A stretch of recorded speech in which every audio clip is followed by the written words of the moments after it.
오늘 우리가 다뤄야 할 주제는 아마 지난 수십 년간 대한민국 역사에서 가장 충격적이고도 자부심을 느낄 수 있는 사건일 겁니다.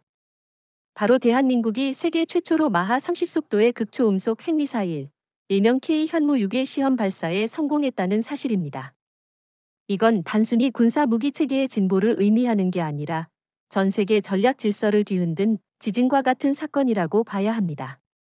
왜냐하면 지금까지 미국과 러시아가 세계를 지배할 수 있었던 이유 중 하나가 바로 핵억지력과 초고속 무기였는데 그 벽을 대한민국이 무너뜨렸기 때문이죠.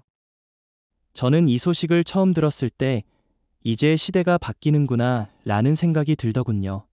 특히 러시아의 아방가르드가 마하 20 정도, 중국의 동풍 17이 마하 10 정도로 알려져 있는데 한국이 마하 30이라는 기록을 세웠다는 건 단순한 속도 경쟁이 아닙니다. 이것은 곧 상대방의 방어 체계를 완전히 무력화한다는 의미죠. 펜타곤조차 내부 보고서에서 현재 어떤 미사일 방어 체계도 마하 15 이상을 막지 못한다라고 인정했는데 그 2배 속도를 한국이 실현한 겁니다. 이게 단순한 기술일까요? 아니면 새로운 문명의 전환점일까요? 그 질문 아주 날카롭습니다. 저는 후자에 가깝다고 봅니다. 사실 지금까지 한국은 늘 동맹국이라는 이름으로 미국의 기술 종속을 감내해야 했죠. 핵 개발도 금지당했고 원자력 제철이나 우라늄 농축 권한조차 일부는 허용받고 우리는 제한당했습니다. 그런데 이제 상황이 완전히 반전된 겁니다. 미국과 러시아, 나아가 중국까지도 감히 넘보지 못한 성과를 대한민국이 가장 먼저 달성했으니 이제는 누가 누구를 제약할 수 있겠습니까? 오히려 한국이 협상장에서 웃으며 우리 조건을 들어주지 않으면 당신들의 억지력은 무의미하다라고 말할 수 있게 된 거죠. 여기서 흥미로운 지점은 기술적 배경입니다.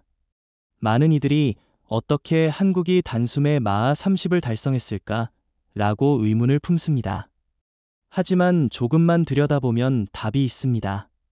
하나에어로스페이스의 고체연료 추진체, LIGNX1의 극초음속 유도 시스템, 그리고 삼성전자가 만든 세계 최고 수준의 이나노 반도체 칩 이 세 가지가 결합했기에 가능한 일이었습니다.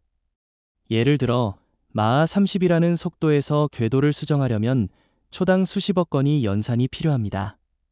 이건 미국의 엔비디아 칩으로도 감당이 안 됩니다. 그런데 삼성의 차세대 칩이 바로 그 한계를 뛰어넘은 겁니다. 그 말씀에 동의합니다. 사실 저는 이걸 단순히 무기 개발이라기보다 대한민국판 아폴로 프로젝트라고 보고 싶습니다. 미국이 달에 인류를 착륙시키며 세계 패권을 장악했다면 한국은 마하 30 극초음속 핵미사일을 통해 새로운 군사 질서를 선도하게 된 겁니다. 그리고 이건 한 번의 기술적 성과로 끝나는 게 아니라 한국 전체 산업의 결집이 만들어낸 산물이라는 점에서 더 큰 의미가 있습니다. 현대중공업의 신압금 기술, 포스코의 초내열 소재, LG이노텍의 센서 도울 오브 디즈. 민간과 군이 하나로 뭉쳐 이룬 성과입니다. 그리고 저는 여기서 국제정치적 함의를 강조하고 싶습니다. 지금까지 미국은 해구산을 명분으로 동맹국들을 종속시켜왔습니다. 러시아는 핵무기와 극초음속 미사일을 과시하며 유럽을 위협했죠. 중국은 동아시아 패권을 외쳤습니다. 그런데 이번에 한국이 마하 30이라는 절대 무기를 손에 쥐면서 그들의 전략적 위협은 한순간에 무너져 버렸습니다. 일본의 이시바 총리가 가장 먼저 공포에 휩싸인 것도 이해가 갑니다. 도쿄까지는 불과 수분도 안 걸리거든요. 기존 미사일 방어 체계로는 대응이 불가능합니다. 여기서 잠깐 제가 조금 도발적인 질문을 드려보겠습니다. 혹시 이 성과가 너무 과장된 건 아닐까요? 미국 언론이나 일본 언론에서는 한국이 성능을 부풀리고 있다는 보도도 나오더군요. 과연 이게 실전 배치 가능한 무기일까요? 아니면 단순히 시제품 수준일까요? 좋은 반론입니다. 하지만 여기에 대한 답은 명확합니다. 이번 성과는 단순한 연구실 테스트가 아니라 실제 시험 발사에서 궤도와 속도가 명확히 검증된 사례입니다. 이미 위성 영상과 레이더 기록이 국제적으로 유출되면서 부풀림 논란은 잠잠해졌습니다. 오히려 미국 내부 전문가들조차 우리가 인정하지 않을 수 없는 현실이라고 했죠. 그리고 중요한 건 한국이 성과를 일부만 공개했을 뿐이라는 점입니다. 즉, 실제 기술은 더 진보했을 가능성이 크다는 겁니다. 그동안 한국은 늘 미국의 해구산 아래에서 보호받는 작은 동맹국 정도로 취급돼 왔습니다. 하지만 K현무6가 등장하면서 이 도식이 송두리째 뒤집혔습니다. 미국은 더 이상 보호자도 우위에 있는 지도자가 아닙니다. 오히려 한국이 새로운 법칙을 써 내려가고 있는 셈이죠. 이제는 한국이 국제 전략에서 팔로워가 아니라 게임 체인저로 자리 잡은 겁니다. 사실 미국은 지난 수십 년 동안 전 세계 질서를 자기 입맛에 맞게 설계해왔습니다. 핵 확산 금지 조약, NPT도 그렇고 미사일 통제 체제, MTCR도 마찬가지죠. 한국은 그 규칙 속에서 늘 제약만 받았습니다. 그러나 이번 K현무6의 성공으로 한국은 규칙의 수혜자가 아니라 규칙의 창조자로 변신했습니다. 저는 이걸 룰메이커의 순간이라고 부르고 싶습니다. 그렇다면 질문 하나 던져보겠습니다. 과연 미국, 러시아, 중국 같은 기존 강대국들이 한국의 이런 지위 변화를 곱게 받아들일까요? 저는 절대 그렇지 않을 거라고 봅니다. 오히려 방해, 압박, 여론전이 이어질 겁니다. 하지만 그럴수록 한국의 입지는 더 공고해집니다. 왜냐하면 핵심은 힘입니다. 실질적 억지력과 기술력이 한국 손에 있기 때문이죠. 저도 동의하지만 동시에 미국이 전략적으로 침묵을 택할 수도 있다고 봅니다. 왜냐하면 트럼프 대통령이 공개적으로 우린 한국을 막을 수 없다라고 인정하는 순간 미국의 위신이 땅에 떨어지거든요. 그래서 아마도 미국은 겉으로는 조용히 넘어가는 척하면서 뒤로는 한국과의 협상 테이블을 열 수밖에 없을 겁니다. 더 이상 압박 종속 모델이 아니라 동등 협력 모델로 바뀌는 거죠. 그럼 여기서 중요한 건 한국이 어떤 조건을 내걸 수 있느냐입니다.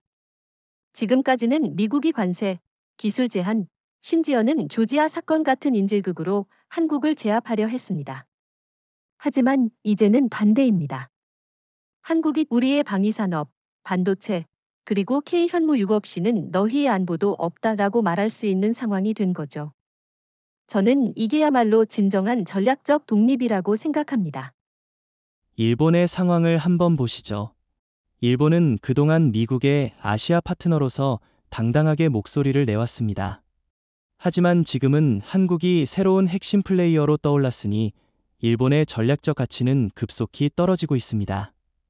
이시바 총리는 어떻게든 한국을 견제하려 하겠지만 현실적으로는 불가능합니다.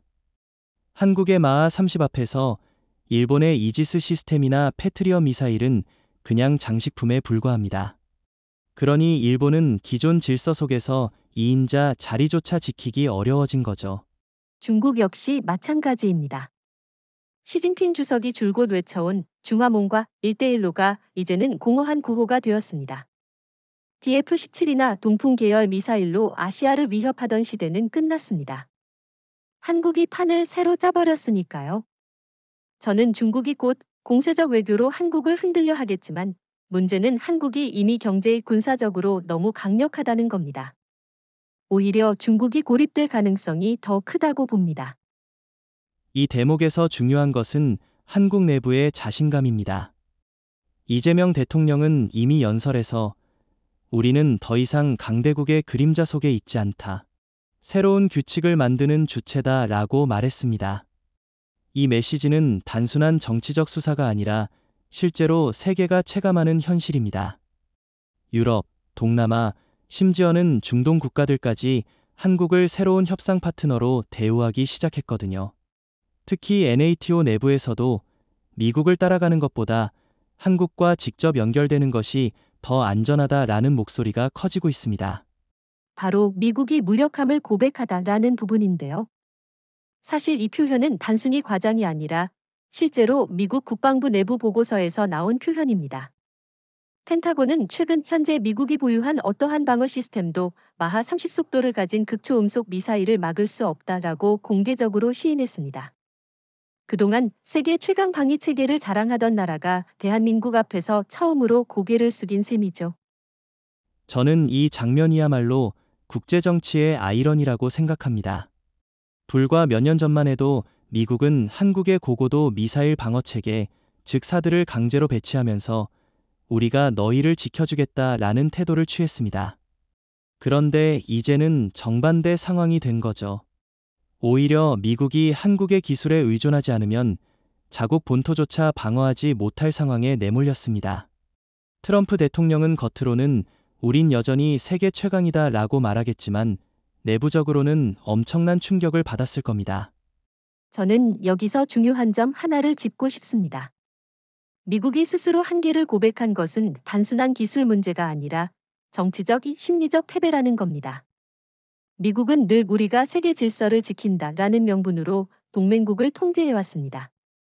그런데 지금은 어떻습니까? 미국 국민조차 왜 한국은 마하 30을 가졌는데 우리는 못 가지나? 라는 의문을 던지고 있습니다. CNN, 뉴욕타임스 같은 언론도 미국이 처음으로 아시아 국가에 군사적으로 추월당했다라고 인정했죠. 그렇다고 해서 미국이 손 놓고만 있을까요? 저는 그렇지 않다고 봅니다. 펜타곤은 분명히 한국 기술을 얻기 위해 물밑 협상을 시작할 겁니다. 문제는 한국이 이제 협상 테이블에서 유리한 고지를 점했다는 겁니다. 예전 같으면 미국이 이거 내놔라 하면 한국이 순순히 따라야 했지만 이제는 반대로 한국이 그럼 우리에게 관세 철폐, 기술 이전, 그리고 미군 주둔비 재협상을 조건으로 내걸 수 있는 겁니다. 좋은 지적입니다. 저는 실제로 트럼프 대통령이 지금 딜레마에 빠져 있다고 봅니다. 그는 재선을 위해 미국은 여전히 최강이라는 이미지를 유지해야 합니다. 하지만 한국 앞에서는 그게 불가능해졌습니다. 만약 그는 끝까지 허세를 부린다면 미국 국민들은 더 큰 분노를 터뜨릴 겁니다. 반대로 솔직히 인정하고 한국과 손잡는다면 그건 곧 미국 패권의 종말을 의미하죠. 어느 쪽을 선택하든 미국은 손해를 보는 게임입니다. 그런데 저는 오히려 이 상황이 한국의 큰 기회라고 생각합니다. 왜냐하면 지금이야말로 미국이 절실하게 한국을 필요로 하기 때문이죠. 마치 금융위기 때 월스트리트가 한국 국채를 안전자산으로 보기 시작했던 것처럼 이제는 군사 분야에서도 한국의 기술이 미국을 구할 수 있는 유일한 돌파구가 된 겁니다. 트럼프가 이 현실을 부정하면 부정할수록 결국 세계는 미국은 추락하고 한국은 부상한다 라는 인식을 굳히게 될 겁니다. 게다가 이번 무역 고백은 단순히 한국과 미국의 관계에만 국한되지 않습니다. 전 세계 동맹국들이 미국을 다시 바라보기 시작했습니다. 유럽 국가들조차 우리가 따라야 할 리더는 미국이 아니라 한국이 아닌가? 라는 의문을 던지고 있습니다. NATO 내부 보고서에서도 한국의 극초음속 기술과 협력하지 않으면 유럽 방위는 불가능하다라는 문장이 등장했다고 하더군요. 미국이 아니라 한국이 이제 안보 공급자가 된 거죠. 그렇다면 여기서 질문 하나 드리겠습니다. 과연 미국은 앞으로 어떤 전략을 취할까요? 저는 두 가지 가능성을 봅니다. 하나는 한국과 손잡고 새로운 질서를 함께 만드는 길, 다른 하나는 한국을 억누르려 하다가 오히려 국제적 고립을 자초하는 길. 그런데 트럼프 대통령의 스타일을 보면 후자 쪽에 가까울 것 같아 걱정됩니다. 그는 늘 힘으로 상대를 압박하는 방식을 써왔으니까요. 사실 러시아는 냉전 이후 줄곧 핵 대국이라는 타이틀을 놓지 않았습니다. 특히 푸틴 대통령은 아방가르드, 아벤가어드 같은 극초음속 활공체를 내세우면서 우리는 미국조차 압도한다라는 메시지를 국제사회에 퍼뜨려 왔죠. 그런데 이제 상황이 완전히 달라졌습니다. 대한민국의 K-현무6, 마하 30은 러시아가 자랑하던 아방가르드보다 최소 2배 빠른 속도를 기록했기 때문입니다. 러시아의 전략적 자존심이 근본부터 흔들린 겁니다. 러시아 입장에서 생각해 봅시다. 아방가르드가 실전 배치됐다고 하지만 여전히 시험 발사 횟수도 제한적이고 실제 성능도 과장됐다는 지적이 많았습니다. 그럼에도 불구하고 러시아는 우린 세계 최초의 극초음속 강국이라는 이미지로 서방을 압박했죠. 그런데 이제 한국이 단숨에 마하 30이라는 벽을 넘어버리니 러시아가 의존하던 군사적 신화가 무너진 겁니다. 푸틴 대통령이 침묵을 유지하는 것도 결국 인정할 수밖에 없는 현실 앞에서 나온 반응 아닐까요? 저도 동의합니다. 특히 러시아의 핵 억지력은 지금까지 속도와 타격력의 조합으로 서방을 위협해왔는데 그 핵심 근거가 사라졌습니다. 이제 NATO도 미국도 러시아가 아니라 한국이 세계에서 가장 빠른 칼을 쥐었다라고 말하고 있습니다. 더 중요한 건 러시아 내부에서도 군사 전문가들이 우리의 전략적 유산이 흔들리고 있다라는 우려를 공공연히 드러내고 있다는 사실이죠. 그렇다고 러시아가 가만히 있을까요? 저는 아니라고 봅니다. 푸틴 대통령은 분명히 한국의 기술을 억제하거나 흡수하기 위해 여러 가지 움직임을 보일 겁니다. 예를 들어 한국과의 외교 채널을 통해 협력을 가장한 기술 접근을 시도할 수 있습니다. 하지만 문제는 한국이 이제 미국, 유럽, 심지어는 인도, 중동까지 다양한 파트너를 확보했다는 겁니다. 러시아가 아무리 공세적으로 나온다 해도 한국을 흔들기는 쉽지 않을 겁니다. 여기서 또 하나 짚어야 할 게 있습니다. 러시아는 우크라이나 전쟁 이후 군사적 신뢰도를 많이 잃었습니다. 전 세계가 러시아 무기의 허술함을 목격했죠. 탱크, 항공기, 심지어는 방공망까지 하나하나 무너지는 장면이 생중계됐습니다. 그런데 그 상황에서 한국이 극초음속 핵미사일까지 내놓으니 러시아의 무기 산업은 사실상 구식 전시품으로 전락한 겁니다. 국제 무기 시장에서도 한국 제품이 러시아산을 몰아내는 건 시간 문제라고 봅니다. 좋은 지적입니다. 이미 중동과 아시아 국가들이 한국 무기에 관심을 보이고 있습니다. 사우디, UAE 같은 나라들은 러시아산 S-400보다 한국산 천궁3나 K 방산 패키지에 더 높은 점수를 주고 있죠. 여기에 마하 30의 상징적 효과까지 더해지면 러시아는 더 이상 무기 수출 대국이라는 지위를 유지할 수 없습니다. 이건 단순히 군사력 문제가 아니라 국가 경제와 직결되는 치명적 타격입니다. 그렇다면 질문 하나 던져보겠습니다. 과연 푸틴 대통령은 이 상황을 어떻게 돌파할까요?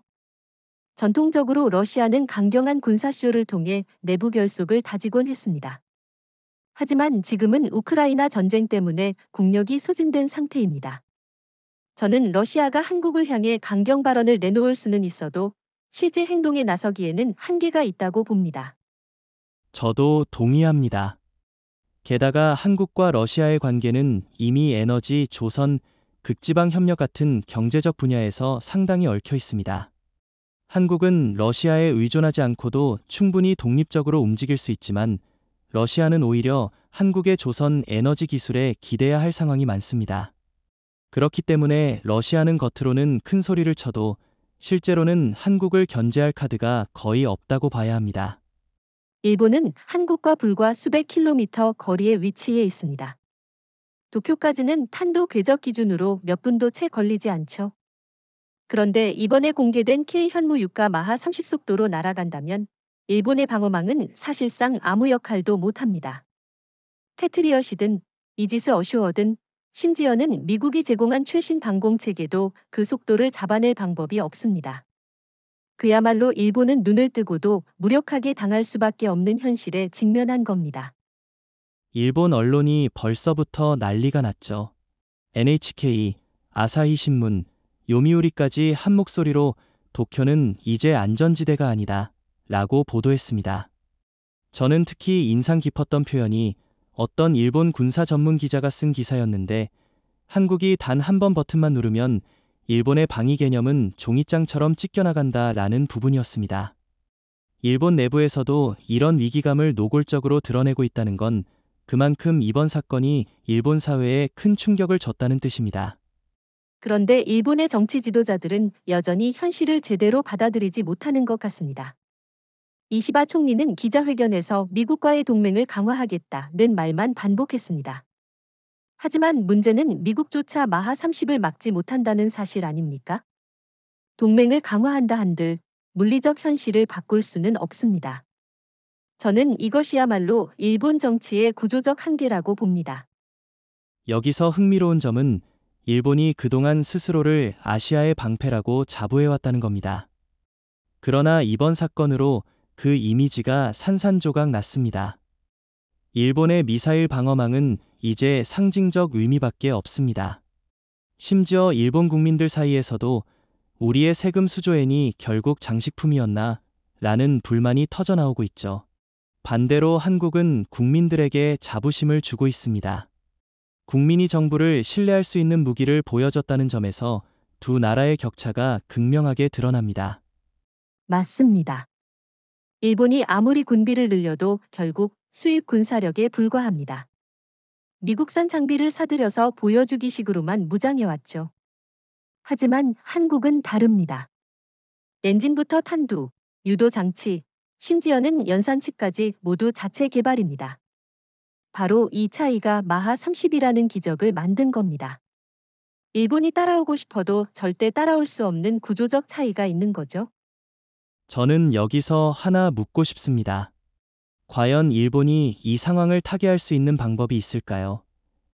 제 생각에는 현실적으로 거의 없다고 봅니다. 한국과 협력하지 않는 이상 일본은 영원히 방어 취약국의 위치에 머무를 수밖에 없습니다. 하지만 일본의 자존심이 한국에 손을 내밀게 만들까요? 글쎄요, 저는 그 가능성을 낮게 봅니다. 일본은 여전히 한국을 동등한 파트너로 인정하기 싫어하니까요. 일본이 지금까지 보여온 태도를 보면 오히려 군사 대결 구도를 더 심화시키려 할 겁니다. 하지만 그건 오히려 자살행위가 될 수 있습니다. 왜냐하면 한국이 가진 억지력은 공격용뿐만 아니라 방어용으로도 활용될 수 있기 때문입니다. 일본이 도발하면 한국은 단순히 대응하는 수준이 아니라 아예 게임의 규칙을 바꿀 수 있는 능력을 갖추고 있다는 거죠. 이번 사태는 일본이 한국을 얕잡아 보던 태도에 종말을 알린 사건이라고 할 수 있습니다. 이제는 작은 이웃나라가 아니라 절대 무기 강국으로 한국을 대해야만 하는 상황이 된 거죠.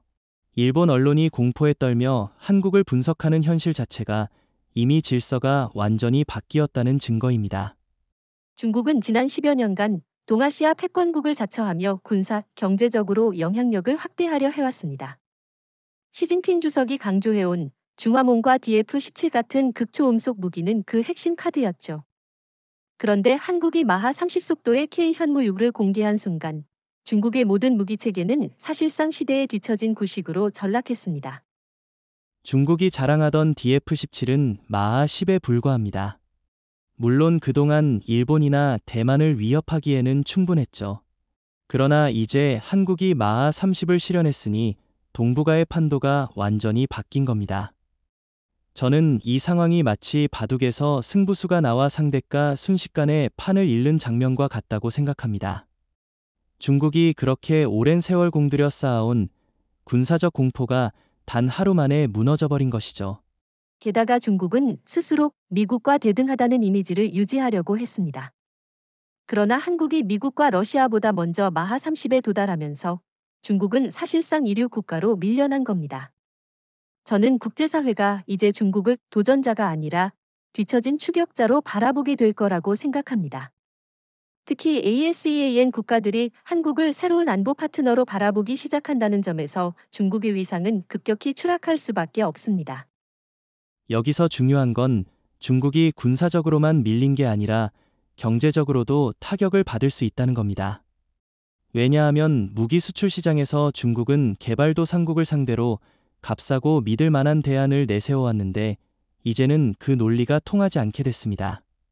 사우디, 인도네시아, 필리핀 같은 나라들이 차라리 한국 무기를 사자라는 쪽으로 방향을 바꾸고 있기 때문입니다. 중국은 그동안 값싼 노동력과 규모의 경제를 무기로 삼았지만 극초음속 분야에서 기술 격차가 이렇게 크게 벌어지면 회복하기가 거의 불가능합니다. 그렇다면 시진핑 주석은 어떤 전략을 택할까요? 저는 두 가지 가능성을 봅니다. 하나는 한국과 협력하는 척하며 기술을 엿보려는 시도, 다른 하나는 노골적으로 한국을 견제하는 방식입니다. 하지만 문제는 둘 다 성공하기 어렵다는 겁니다. 한국은 이미 미국, 유럽, 중동 등 다양한 파트너를 확보하고 있고 내부 기술 생태계도 완전히 독립적으로 구축돼 있습니다. 중국이 흔들어 보려 해도 더 이상 예전처럼 통하지 않겠죠. 저는 오히려 중국이 외교 무기 대신 경제 압박을 시도할 가능성이 높다고 봅니다.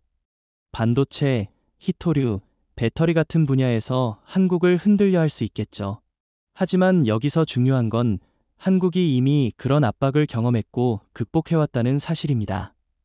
예를 들어 사드 보복 때 중국은 한국 관광과 문화 시장을 제한했지만 한국은 오히려 산업 고도화를 통해 버텼습니다. 지금은 반도체, 조선, 방산 등 세계 최고 기술을 가진 한국이니 중국의 압박은 오히려 자충수가 될 겁니다. 좋은 지적입니다. 사실 중국 내부도 문제입니다. 경제 성장 둔화, 청년 실업, 부동산 위기 도울 오브 디즈. 내부 상황이 불안정한데 한국의 기술 우위가 부각되면 오히려 중국 국민들조차 왜 우리는 한국처럼 못하느냐라는 불만을 터뜨릴 수 있습니다. 시진핑 정부 입장에서는 체제 안정에 치명적일 수 있죠. 그래서 저는 이번 사건이 단순히 군사기술의 승패가 아니라 중국 체제 자체에 심리적 충격을 준다고 생각합니다. 중국이 자랑하던 굴기라는 담론이 허상임이 드러난 겁니다. 반대로 한국은 작은 나라지만 기술과 의지가 있으면 세계를 바꿀 수 있다라는 메시지를 전 세계에 보여줬습니다. 이 대비가 국제사회에서 한국의 위상을 더욱 빛나게 만들고 있습니다. 많은 분들이 이번 K현무 6의 성공을 군사 기술자들의 성과로만 생각하기 쉽지만 사실 그 이면에는 대한민국 방위산업 전반이 일군 거대한 도약이 숨어 있습니다. 한화, LI진엑스원, HD현대, 그리고 삼성과 LG, 포스코까지 이 모든 기업들이 하나의 거대한 톱니바퀴처럼 맞물려 돌아갔기에 가능했던 성취였습니다. 저는 이것을 단순한 무기 개발이 아니라 국가 산업 생태계가 만들어낸 총합의 승리라고 부르고 싶습니다. 특히 하나는 추진체와 탄두 시스템, LI진엑스원은 유도 및 제어 시스템, HD현대는 발사 플랫폼과 소재 공학에서 핵심적인 역할을 했습니다. 거기에 삼성전자의 2나노급 반도체 칩이 들어가면서 초당 수십억 건이 연산을 가능하게 했죠. 사실 마하 30이라는 속도에서 궤도 수정이 가능하려면 단순한 군사 전자장비로는 불가능합니다. 민간 반도체에 최고 기술이 들어왔기에 가능했던 겁니다. 저는 이 지점이야말로 한국이 미국, 러시아와 달랐던 점이라고 생각합니다. 좋은 지적입니다. 미국과 러시아는 주로 군수기업 중심으로 폐쇄적인 개발을 진행해왔습니다. 하지만 한국은 민간과 군이 벽을 허물고 융합했습니다. 결과적으로 방산 기술은 민간 기술을 끌어올렸고 민간 기술은 다시 방산에 투입되는 선순환 구조가 만들어진 겁니다. 예를 들어 포스코가 개발한 초내열 합금은 원래 항공엔진용이었지만 K현무 6 추진체에도 쓰였습니다. LG이노텍의 센서 기술은 원래 전기차용이었는데 이번 미사일의 고속 유도 장치에 들어갔습니다. 이것이야말로 한국식 모델 아닐까요? 그리고 이런 융합 구조는 단순히 무기를 만드는 것 이상의 가치를 가집니다. 경제 전체가 함께 성장하는 겁니다. 방산 기업이 기술을 개발하면 민간 분야에 파급되고 민간 기업이 투자한 기술은 다시 군사적으로 활용됩니다. 이 과정을 통해 한국은 세계에서 유례없는 속도로 군사력과 경제력을 동시에 키워왔습니다. 반면 일본은 아직도 방산 기업과 민간 기업이 철저히 분리돼 있어 시너지를 못 내고 있고 중국은 국가가 억지로 명령하는 방식이라 비효율이 크죠. 저는 그래서 이번 사건을 K방산 패키지의 완성판이라고 봅니다. 한국은 이제 단일 무기만 파는 게 아니라 탄도미사일, 방공 시스템, 전차, 자주포, 잠수함, 그리고 이제는 마하 30급 초음속까지 하나의 통합 세트를 갖추고 있습니다. 게다가 가격 경쟁력, 품질, 그리고 무엇보다도 납기 속도에서 한국을 따라올 나라는 없습니다. 유럽, 중동, 동남아가 왜 한국산 무기를 쓸 수밖에 없는지 이제는 명확해졌습니다. 그렇다고 해서 방산의 성과가 단순히 수출이나 군사력 강화에만 머무를까요? 저는 아니라고 봅니다. 이번 성과는 대한민국 국민들에게 우리는 해낼 수 있다라는 자신감을 심어줬습니다. 반도체 위기, 글로벌 공급망 압박, 심지어 조지아 사건 같은 치욕적인 상황도 있었지만 결국 한국은 기술로 돌파했습니다. 방산은 단순한 무기가 아니라 국가 자존심과 직결된 산업이자 국민을 하나로 묶는 상징이 된 겁니다. 여기서 중요한 포인트는 이 현상이 일시적인 투기적 반응이 아니라는 겁니다. 실제로 노르웨이 국부펀드, 아부다비 투자청 같은 대형 기관들이 한국 국채와 기업 채권을 대거 매입했습니다. 이건 단순한 주식 투자가 아니라 장기적 신뢰를 반영하는 행동입니다. 반대로 미국 국채 금리는 급등했고 월스트리트 저널은 사설에서 한국이 군사적으로 미국을 압도한 순간 달러 패권이 흔들리기 시작했다라고 분석했더군요. 저도 그 기사를 봤습니다. 흥미로운 건 심지어 유럽중앙은행 일부 관계자들까지 이제 한국 원화가 동북아의 새로운 기축통화로 부상할 가능성이 있다라는 발언을 했다는 점입니다. 일본 엔화는 이미 신뢰를 잃은 지 오래고 이안화는 중국 체제의 불투명성 때문에 국제적 신뢰를 얻지 못했습니다. 그 결과 원화가 자연스럽게 안전자산의 지위를 차지한 겁니다. 그런데 이런 현상을 단순히 금융 현상으로만 볼 수 있을까요? 저는 아니라고 봅니다. 이것은 곧 한국이 군사, 경제, 금융 모든 영역에서 하드파워와 소프트 파워를 동시에 장악해가고 있다는 증거입니다. 한 나라가 군사 기술로 세계를 뒤흔들자 자본이 그 나라를 향해 몰려드는 현상. 이는 20세기 미국이 누리던 전형적인 패턴이었습니다. 그런데 21세기에는 한국이 그 자리에 서게 된 거죠. 그리고 이 변화는 일본과 중국에 특히 치명적입니다. 일본의 경우 엔화는 한때 대표적 안전 자산이었지만 지금은 오히려 투자자들이 일본을 위험 지역으로 인식합니다. 도쿄가 언제든 마하 30의 타격권에 들어가 있기 때문입니다. 중국도 마찬가지입니다. 이안화 국제화를 추진했지만 한국이 보여준 군사적 억지력 앞에서 중국은 한국에 비해 불안정하다라는 이미지가 퍼지고 있습니다. 결국 군사력과 경제 신뢰가 결합된 한국이 금융 질서까지 주도하게 된 겁니다. 그렇다면 질문 하나 드려보겠습니다. 과연 미국은 달러 패권이 흔들리는 걸 보고만 있을까요? 저는 그렇지 않을 거라고 봅니다. 트럼프 대통령은 아마 한국의 무역 압박, 기술 협상 같은 경제적 공세를 가하려 할 겁니다.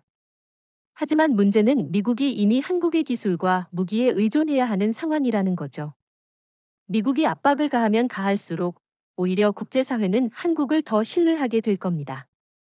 정확한 지적입니다. 사실 미국이 가진 가장 큰 무기는 군사력과 달러였습니다. 그런데 군사력은 한국에 추월당했고 달러는 원화에 도전받고 있습니다. 미국 입장에서 보면 손발이 묶인 셈이죠. 반대로 한국은 군사적 억지력을 바탕으로 금융 질서까지 장악할 수 있는 발판을 마련했습니다. 저는 이게 단순한 금융시장의 변동이 아니라 패권 교체의 신호탄이라고 생각합니다. 한국이 마하 30K 현무 유계 성공을 알린 직후 국제사회는 곧바로 충격에 휩싸였습니다. 유엔 안전보장이사회는 사상 초유로 심야 긴급회의를 소집했죠. 이 회의는 단순히 한반도의 문제가 아니라 전 세계 전략 균형이 흔들리고 있음을 보여주는 사건이었습니다. 사실상 1962년 쿠바 미사일 위기 이후 가장 뜨거운 안보 논의의 장이 열린 겁니다. 그런데 이번 회의의 가장 흥미로운 점은 논의의 중심이 미국도 러시아도 중국도 아닌 대한민국이었다는 사실입니다.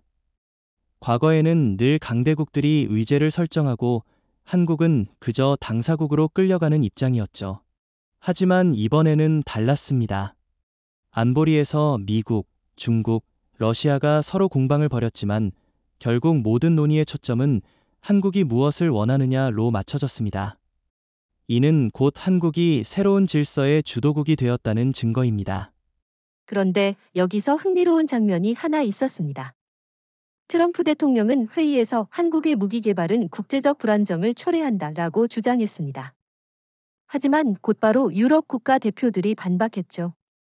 불안정을 초래한 것은 미국의 압박과 중국의 군사 확장이었으며 한국은 자위권을 행사했을 뿐이라고 말입니다. 저는 이 장면을 보면서 이제 국제사회가 한국을 더 이상 작은 나라로 보지 않는구나, 오히려 정당한 방어자로 인정하기 시작했구나라는 걸 느꼈습니다. 러시아 대표도 흥미로운 발언을 했습니다. 우리는 한국이 기술적으로 새로운 길을 열었다는 사실을 부정하지 않는다. 다만 핵 군비 경쟁이 우려된다라는 식이었죠. 사실상 한국의 성과를 인정하면서도 자신들의 입지가 흔들리는 불안감을 드러낸 겁니다. 중국 대표 역시 한국을 비난하려 했지만 ASEAN 국가들이 곧바로 반박했습니다. 중국이야말로 무력으로 주변국을 위협해왔지 않느냐, 한국은 그에 대한 대응 수단을 마련한 것이라고요. 여기서 중요한 것은 유엔이라는 다자 무대에서 한국의 목소리가 전례 없이 강력하게 울려 퍼졌다는 겁니다. 이재명 대통령은 화상연설을 통해 한국은 결코 침략을 원하지 않는다. 그러나 누구도 한국을 위협할 수 없다라는 메시지를 전했습니다. 단호하면서도 평화적인 어조였죠. 국제 언론은 이를 두고 쿠바 위기의 케네디 연설에 버금가는 발언이라고 평가했습니다. 특히 한국의 입장이 전 세계 소규모 중견 국가들에게 큰 울림을 주었습니다. 지금까지 강대국들의 압박 속에서 눈치를 보던 나라들이 한국의 사례를 보며 작은 나라라도 기술과 의지가 있다면 스스로를 지킬 수 있다라는 자신감을 얻은 겁니다. 실제로 폴란드, 체코, 호주 대표들은 한국의 기술력과 군사적 독립을 공개적으로 칭찬했습니다. 이건 단순한 안보리 회의가 아니라 국제정치에서 한국이 도덕적 정당성까지 얻은 순간이었습니다. 그렇다면 질문을 하나 던져보겠습니다. 앞으로 유엔은 한국의 성과를 어떻게 다룰까요? 제 생각에는 제재나 규탄으로 이어지기보다는 오히려 협력 논의로 갈 가능성이 크다고 봅니다. 왜냐하면 한국을 배제하려 해봤자 실질적으로 막을 방법이 없거든요. 오히려 한국과 손을 잡아야 국제 안보를 지킬 수 있다는 인식이 퍼지고 있습니다. 저도 동의합니다. 실제로 프랑스와 영국 대표는 한국과의 군사협력을 확대하자는 제안을 내놨습니다. 심지어 나토 사무총장도 한국은 이제 단순한 파트너가 아니라 안보를 위한 핵심 축이라고 언급했죠. 미국은 분명히 불편하겠지만 시대는 이미 변했습니다. 한국이 배제될 수 없는 존재라는 사실은 누구도 부정하지 못합니다. 사실 한국의 마하 30K 현무 육성공은 군사적 성과에만 그치지 않았습니다. 국제 무역 질서, 특히 한미 간의 협상 구도에도 엄청난 파장을 던졌죠. 과거에는 미국이 늘 관세와 규제로 한국을 압박했습니다. 하지만 지금은 완전히 반대 상황이 펼쳐지고 있습니다. 워싱턴이 더 이상 강압적 태도를 유지할 수 없게 되었기 때문이죠. 실제로 미국은 반도체, AI 칩, 전기차 배터리 같은 전략 산업에서 한국에 의존하지 않을 수 없습니다.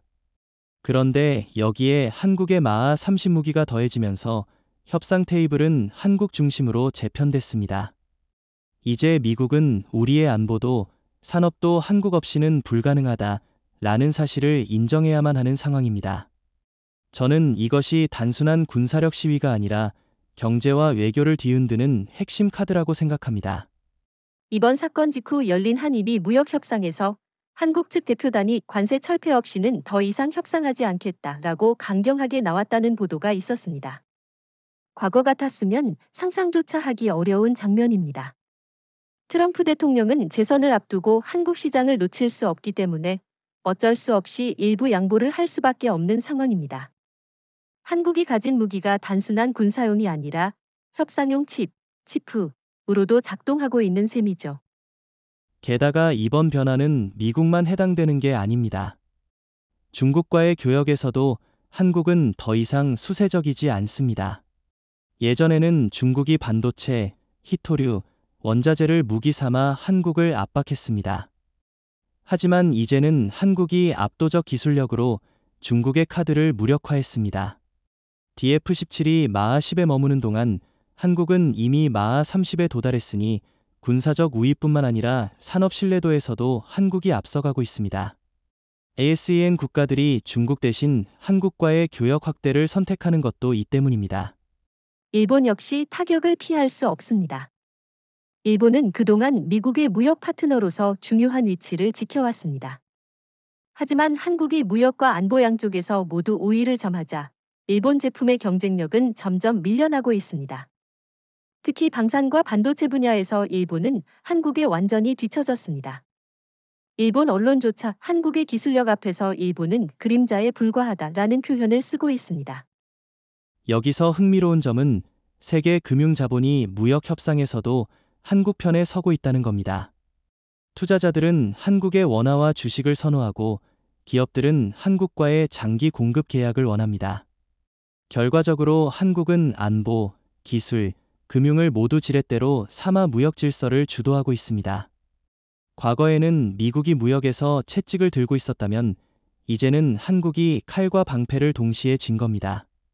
그렇다면 질문 하나 해봅시다. 앞으로 한국은 어떤 조건을 내세울 수 있을까요? 제 생각에는 첫째, 관세 철폐. 둘째, 기술 협력의 상호주의. 셋째, 글로벌 에너지 협상에서 한국이 주도권을 갖는 구조. 이 세 가지가 핵심이라고 봅니다. 특히 에너지 분야에서 한국은 차세대 원전과 수소 기술을 무기로 삼을 수 있습니다. 안보와 경제가 결합되면서 한국은 사실상 협상의 최종 보스가 된 겁니다. 저도 동의합니다. 그리고 이번 사건은 단순히 무역 전세가 뒤집힌 정도가 아니라 세계 경제 질서가 재편되는 신호라고 봅니다. 지금까지는 미국과 중국이 중심이었지만 이제는 한국이 핵심 노드로 떠올랐습니다. 유럽, 중동, 동남아까지 모두 한국과의 무역을 우선순위에 두고 있습니다. 저는 앞으로 서울이 새로운 자유무역의 수도라는 표현이 나올 거라고 확신합니다. 군사기술이 공개되는 순간부터 전 세계 언론과 정보기관이 들끓기 시작했죠. 특히 미국과 일본 언론은 일제히 서울이 과장하고 있다라는 프레임을 내세우며 한국의 성과를 깎아내리려 했습니다. 뉴욕타임스는 마하 30은 이론상 가능하더라도 실전에서는 검증되지 않았다라고 보도했고, 아사히신문은 한국 정부가 국민 여론을 결집하기 위해 성과를 부풀린 것이라고 주장했죠. 그러나 이 모든 것은 곧바로 위성사진과 레이더 자료의 유출로 무너져 내렸습니다. 영국의 제인스 국방전문지는 오히려 반대의 입장을 내놨습니다. 그들은 민간 위성으로 촬영된 데이터를 분석해 한반도 동해 상공에서 포착된 물체의 속도가 최소 마하 28 이상이었다라는 결과를 발표했습니다. 이 자료가 공개되자 서방 언론이 주장하던 과장 논리는 설 자리를 잃었습니다. 흥미로운 건 이 데이터를 처음 퍼뜨린 것이 미국 내부 고위 관계자의 익명 제보였다는 점입니다. 즉, 미국 안에서도 이미 한국의 성과를 인정해야 한다 라는 목소리가 강력하게 나오고 있는 겁니다. 사실 정보전쟁은 단순히 언론의 영역에만 머무르지 않았습니다. 사이버 공간에서도 격렬한 충돌이 벌어졌습니다. 중국 해커 집단들이 한국 방산 기업의 서버를 공격했지만 대부분 실패로 끝났습니다. 한국은 이미 양자암호 기술과 인공지능 기반 보안망을 갖추고 있었기 때문입니다. 오히려 역으로 중국 내부 군사 네트워크 일부가 노출되면서 DF-17의 실제 성능이 부풀려졌다는 사실이 밝혀졌습니다. 그 결과 국제 여론은 중국이야말로 거짓말을 해왔다라는 쪽으로 기울었습니다. 저는 여기서 중요한 포인트가 있다고 봅니다. 정보 전쟁에서 한국이 주도권을 줄 수 있었던 이유는 단순히 기술력이 아니라 투명성입니다. 한국은 오히려 일부 데이터를 공개해 국제사회의 신뢰를 얻었습니다. 반면 미국과 중국, 일본은 부정 왜곡으로 대응했죠. 이 차이가 결국 국제언론 지형을 바꿔놓았습니다. CNN조차 서울이 내놓은 데이터는 신뢰할 만하다 라는 분석 기사를 실었을 정도니까요. 그럼 질문 하나 드려보겠습니다. 왜 미국과 일본은 이렇게까지 한국의 성과를 깎아내리려 했을까요? 제 생각에는 단순히 군사기술 문제를 넘어 여론전쟁에서 한국이 중심이 되는 걸 견딜 수 없었기 때문이라고 봅니다. 만약 세계가 한국이 세계 최강의 군사기술을 보유했다라고 인정한다면 그 순간부터 미국과 일본은 안보, 무역, 외교에서 우위를 상실하게 되죠. 동의합니다. 하지만 아이러니한 건 그들의 공격이 오히려 한국을 더 강하게 만들었다는 겁니다. 의심과 비난이 쏟아질수록 한국은 투명한 데이터와 확실한 성과로 대응했습니다. 그 결과 국제 여론은 한국 편으로 돌아섰습니다. 심지어 아프리카와 남미의 중견 국가들은 한국을 작은 나라의 성공 모델로 칭송하기 시작했죠. 우리도 한국처럼 기술과 의지를 모으면 강대국의 압박을 뚫을 수 있다라는 메시지가 확산된 겁니다. 이재명 대통령 정부는 마하 30K 현무 6회 성공 이후 곧바로 백서를 통해 공식 입장을 밝혔습니다. 제목은 단순하면서도 강렬했습니다. 대한민국 억지력 백서 누구도 우리를 위협할 수 없다. 그동안 한국은 늘 방어적 위치에서 우리는 평화를 원한다라는 선언에 머물렀습니다. 하지만 이번에는 달랐습니다. 분명히 우리는 절대 공격자가 아니지만 침략자에겐 종말을 안겨줄 준비가 되어 있다라는 메시지를 던진 겁니다.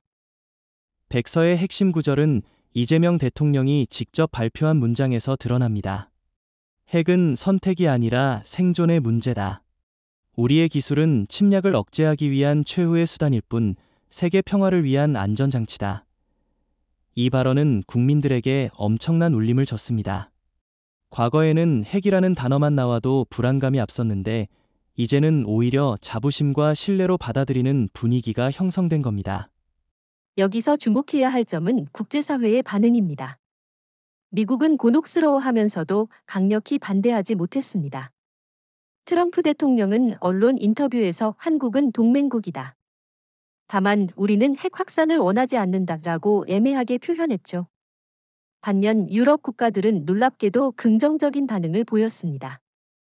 독일과 프랑스가 한국의 자위적 억지력은 이해할 수 있다. 러시아와 중국의 위협을 고려하면 합리적 선택이라고 공식 성명을 낸 겁니다. 일본의 반응은 극히 부정적이었습니다. 이시바 총리는 한국의 무기가 일본의 안보를 심각하게 위협한다라고 주장했죠. 그러나 국제사회는 일본의 우려를 크게 받아들이지 않았습니다. 오히려 일본은 한국을 자극해온 역사적 책임부터 직시해야 한다. 라는 반응이 많았습니다. 일본이 고립되는 순간이었죠. 반대로 중국은 노골적으로 불만을 드러냈지만 이미 마하 30 기술 격차 앞에서는 설득력이 없었습니다. 백서의 또 다른 중요한 부분은 경제와 기술 정책의 연계였습니다. 단순히 무기 체계에 머물지 않고 반도체, AI, 우주산업까지 포함한 전략적 억지력을 강조했죠. 즉, 한국의 억지력은 핵무기뿐 아니라 산업 패권과 기술 우위를 총체적으로 묶어낸 개념이라는 겁니다. 이 점에서 기존의 군사 백서와는 완전히 달랐습니다. 저는 이 부분이 특히 인상 깊었습니다. 한국이 억지력, 국방력, 산업력, 금융력이라는 새로운 공식을 제시했다는 점이죠. 이는 세계 어느 나라도 시도하지 못한 접근입니다. 미국은 군사력, 중국은 경제력, 러시아는 핵무기에만 치중했지만 한국은 세 가지를 통합해냈습니다. 그래서 이번 백서는 단순한 선언문이 아니라 국제정치의 새로운 교과서로 평가받고 있습니다. 그렇다면 질문을 하나 드려보겠습니다. 이번 백서가 국내 정치와 국민 여론에 미친 영향은 무엇일까요? 제 생각에는 단순히 자부심을 넘어 사회적 결속력을 강화했다고 봅니다. 한국 국민들은 우리도 이제 세계 최강국 반열에 올랐다라는 확신을 가지게 되었고, 이는 국가 내부의 불필요한 갈등을 줄이고 통합을 이끌어내고 있습니다. 동의합니다. 실제로 최근 여론조사에서도 한국은 독자적 핵 억지력을 가져야 한다. 라는 응답이 80%를 넘겼습니다. 이는 과거와 완전히 달라진 수치입니다. 국민들이 더 이상 미국의 해구산을 신뢰하지 않고 자국의 기술력과 군사력을 믿게 된 거죠. 저는 이것이야말로 진정한 의미의 주권 회복이라고 생각합니다. 한국의 마하 30K 현무 6성공 소식은 단순히 아시아를 뒤흔든 데 그치지 않았습니다. 대서양 건너 유럽에서도 엄청난 충격파가 퍼졌습니다. 그동안 NATO는 미국의 해구산과 군사력에 절대적으로 의존해왔습니다. 하지만 미국이 한국의 기술을 따라잡지 못한다는 사실이 드러나자 유럽 내부에서 균열이 발생하기 시작한 겁니다. 우리가 미국만 바라보다가는 안보가 무너진다. 이제는 한국과 직접 협력해야 한다라는 목소리가 나온 거죠. 실제로 프랑스와 독일은 공개적으로 한국과의 방산 협력 확대를 선언했습니다. 독일은 이미 차세대 잠수함 협력에서 한국 기술에 큰 관심을 보였고, 프랑스는 한국과 공동으로 극초음속 방어망을 연구하자는 제안을 내놨습니다. 반면 폴란드와 발트 3국은 미국에 여전히 의존해야 한다며 반발했습니다. 결과적으로 NATO 내부가 미국 중심 동맹을 유지할지 아니면 한국과의 새로운 축을 만들지 두 갈래로 갈라지고 있는 겁니다. 여기서 흥미로운 건 NATO 역사상 이런 균열이 처음이 아니라는 겁니다.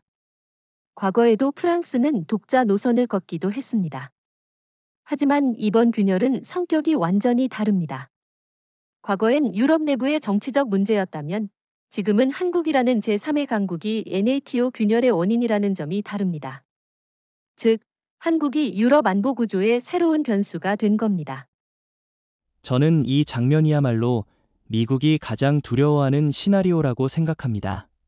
만약 유럽 주요국들이 한국과 직접 군사 협력을 확대한다면 미국의 영향력은 급속히 줄어듭니다. 트럼프 대통령은 우리가 NATO를 지켜왔다 라는 말을 반복하지만 정작 NATO 회원국들은 지금 우리를 지킬 수 있는 건 한국 기술이라고 판단하는 거죠. 사실상 한국이 미국을 대체하는 안보 공급자로 떠오르고 있습니다. 그렇다면 질문 하나 던져보겠습니다. NATO가 실제로 한국과 협력 노선을 강화한다면 러시아의 반응은 어떨까요? 저는 러시아가 크게 불안해할 거라고 봅니다.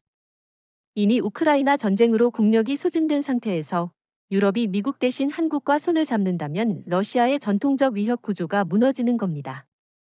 한국의 마하 30 무기가 유럽 하늘을 지키게 된다면 러시아의 핵 억지력은 사실상 무력화되는 거죠. 동의합니다. 게다가 NATO 내부 분열은 중국에게도 큰 타격입니다. 중국은 늘 미국과 유럽의 틈을 노려왔는데 이제 그 틈새에 한국이 들어와 버렸습니다. 즉, 미국, 유럽, 중국의 전통 삼각 구도가 깨지고 새로운 한국 변수가 등장한 겁니다. 중국 입장에서는 한국이 유럽과 손을 잡는 순간 아시아와 유럽을 동시에 잃는 셈이죠. 이 과정에서 일본은 더욱 외톨이가 되고 있습니다.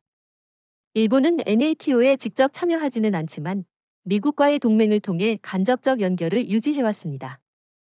그러나 유럽 국가들이 한국과 협력하기 시작하면 일본은 동북아에서도 유럽 연계에서도 입지를 잃게 됩니다.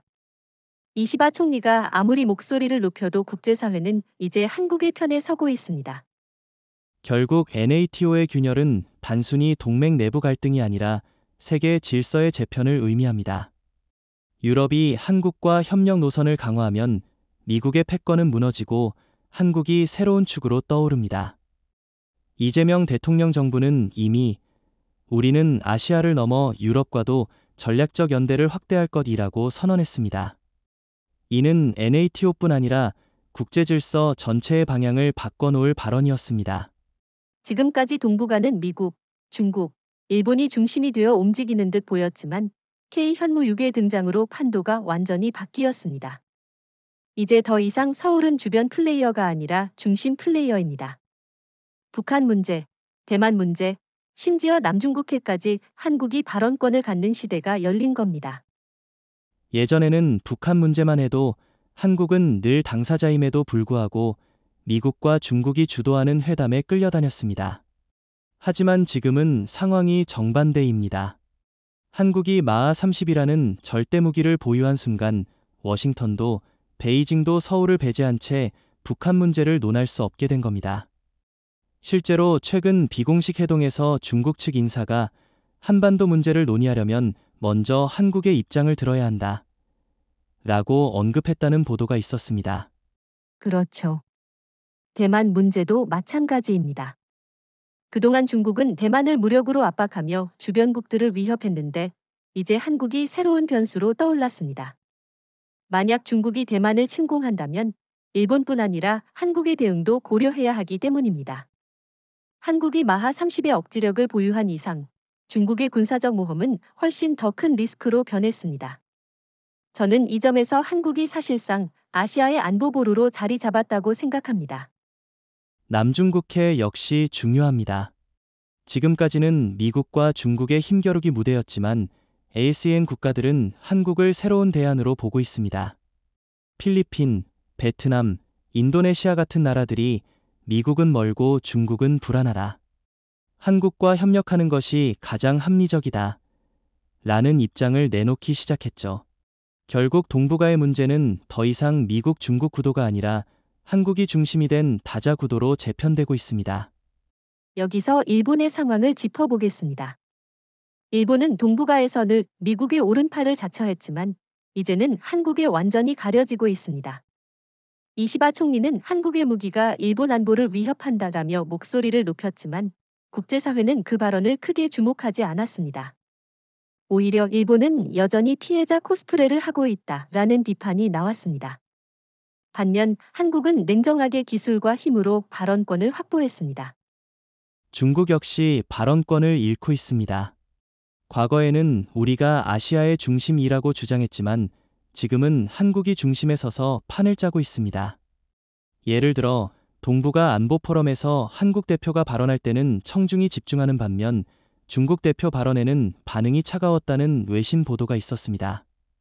이건 단순한 이미지 문제가 아니라 실제로 누가 힘을 쥐고 있느냐를 국제사회가 본능적으로 판단한 결과입니다. 그렇다면 앞으로 동북아의 새로운 판은 어떻게 흘러갈까요?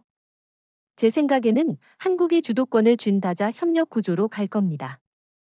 북한 문제 해결에서도 한국이 중재자가 되고 남중국해에서도 한국이 안전보장자로 나서며 대만 문제에서도 한국의 억지력이 변수로 작동할 겁니다. 과거에는 미국이나 중국이 결정하고 한국이 따라가는 구조였지만 이제는 반대로 한국이 결정하고 강대국들이 따라와야 하는 구조가 된 겁니다.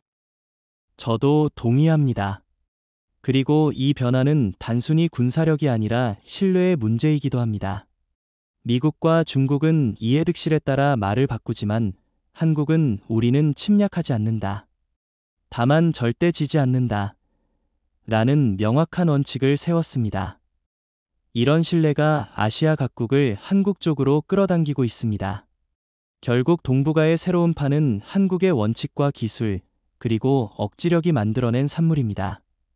지금까지 우리는 K현무 6의 등장이 불러온 파장을 단계별로 살펴봤습니다. 군사적 충격에서 시작해 금융, 무역, 외교, 국제 질서 재편까지. 이제 그 모든 결과가 한 문장으로 귀결됩니다. 미국의 핵패권 시대는 끝났고 한국의 억지력 시대가 시작되었다. 서울은 더 이상 아시아의 작은 수도가 아니라 세계 전략의 중심지가 된 겁니다. 저는 이번 변화를 단순한 군사기술 진보로 볼 수 없다고 생각합니다. 이것은 문명의 대전환입니다. 20세기는 워싱턴과 모스크바가 세상을 갈라 지배한 시대였습니다. 그러나 21세기 마하 30을 손에 쥔 한국이 새로운 규칙을 써 내려가고 있습니다. 이제 국제회담에서 한국은 방청객이 아니라 의제를 설정하는 주도자입니다. 세계 언론이 Seoul is the new capital of deterrence라고 쓴 것도 우연이 아니죠. 그리고 이재명 대통령의 리더십 역시 빼놓을 수 없습니다. 그는 백서를 통해 우리는 침략하지 않는다. 그러나 누구도 우리를 위협하지 못한다 라는 원칙을 천명했습니다. 이는 단순한 정치적 발언이 아니라 국제사회가 인정한 선언이 되었습니다. 실제로 유럽, 중동, 동남아 국가들이 한국을 향해 잇따라 협력 제안을 내놓고 있습니다. 마치 냉전 시절 미국을 중심으로 동맹이 형성되었듯 이제는 한국을 축으로 새로운 네트워크가 형성되는 겁니다. 여기서 일본과 중국의 처지를 짚어야겠죠. 일본은 이미 전략적 발언권을 잃었습니다. 이시바 총리가 한국의 무기가 일본을 위협한다라고 외쳐도 국제사회는 일본은 이미 구식국가라고 평가합니다. 중국도 마찬가지입니다. 시진핑 주석이 아무리 중국몽을 외쳐도 현실은 한국의 기술력 앞에서 설 자리를 잃고 있습니다. 결과적으로 동북아의 주도권은 한국이 독점하게 되었고 일본과 중국은 그저 한국을 따라갈 수밖에 없는 상황이 된 겁니다. 여기서 중요한 건 미국의 태도입니다. 트럼프 대통령은 여전히 미국 우선주의를 외치지만 현실은 한국 없이는 안보도, 무역도, 심지어 금융도 유지할 수 없습니다. 과거에는 한국이 미국을 필요로 했다면 이제는 미국이 한국을 필요로 하는 시대가 열린 겁니다. 이것이 바로 패권의 교체입니다. 그리고 이번 사건은 단순히 정치와 외교에만 영향을 미친 것이 아닙니다. 국민들의 의식 자체가 바뀌었습니다. 이제 한국 국민들은 우리는 할 수 있다라는 자신감과 자부심을 갖게 되었습니다. 과거 식민 지배와 분단, 강대국들의 압박 속에서도 버텨온 나라가 마침내 스스로 세계 질서를 재편하는 시대를 열었다는 사실은 우리 모두에게 큰 감동과 책임감을 줍니다. 정리하자면 K현무6의 성공은 하나의 무기 개발을 넘어 인류사의 분기점이 되었습니다. 서울은 세계 억지력의 수도가 되었고 한국은 공식적으로 초강대국의 반열에 올랐습니다. 이제 더 이상 우리는 강대국의 보호를 바라보는 나라가 아닙니다. 오히려 우리가 세계를 지키고 우리가 새로운 질서를 만드는 주체가 된 겁니다.